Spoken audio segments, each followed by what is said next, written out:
Hola a todos. Tenía algunas dudas de traducir este video de Anónimos, porque no sé a cuántos de ustedes les puede interesar la política estadounidense. Pero hoy, más que nunca, es importante entender lo que sucede en los Estados Unidos.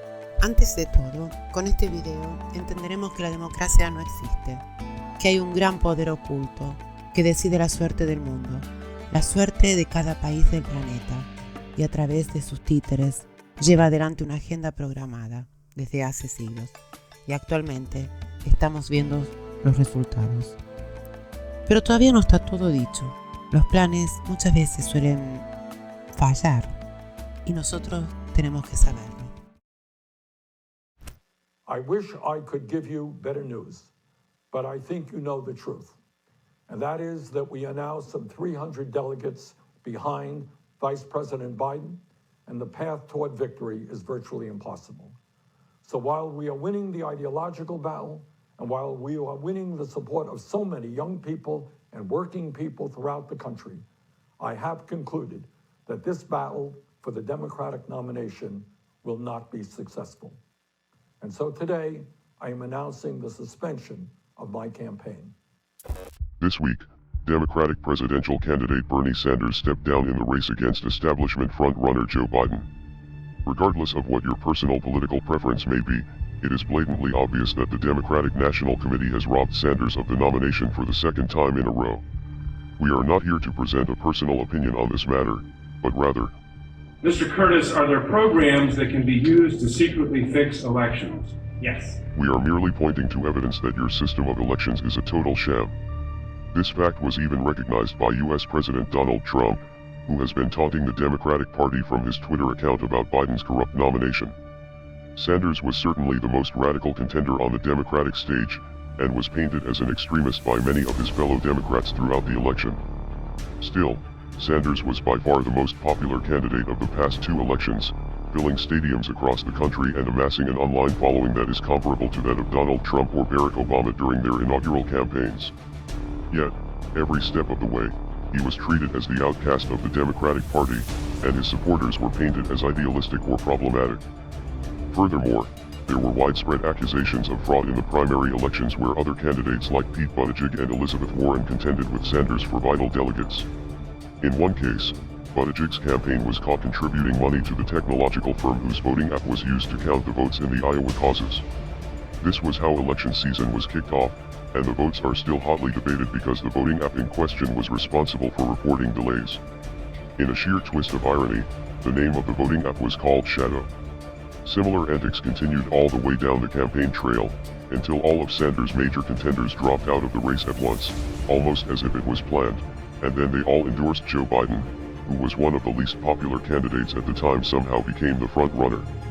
Then overnight, as if he had gotten a blue shell in Mario Kart, creepy Uncle Joe was thrust to the lead of the race. Unfortunately, Sanders will likely endorse Biden because Democrats are terrified of seeing another 4 years of Donald Trump. These election season antics are nothing new. In the past two elections, the left witnessed the Democratic National Committee block Sanders from the nomination, and the election before that, the right watched the Republican National Committee block the candidate, Ron Paul, from attaining the nomination as well. This should come as no surprise, considering that both of them have been critical of military spending, the Federal Reserve, and corruption on Wall Street. Although both of them came at the issue from different angles, Sanders from the left and Paul from the right, their sabotaged campaigns show how corrupt elections in the United States truly are, and how the final contenders are carefully selected by groups of elites who want to make sure that the system remains as it is.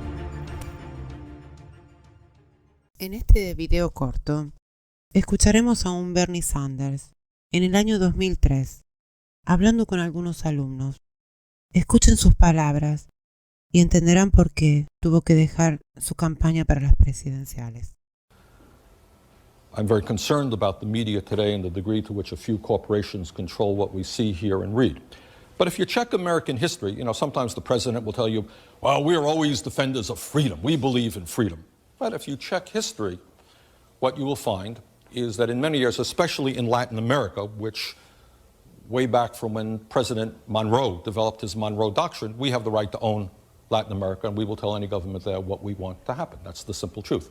So throughout our history, we have overthrown many, many governments. We didn't like their form of government.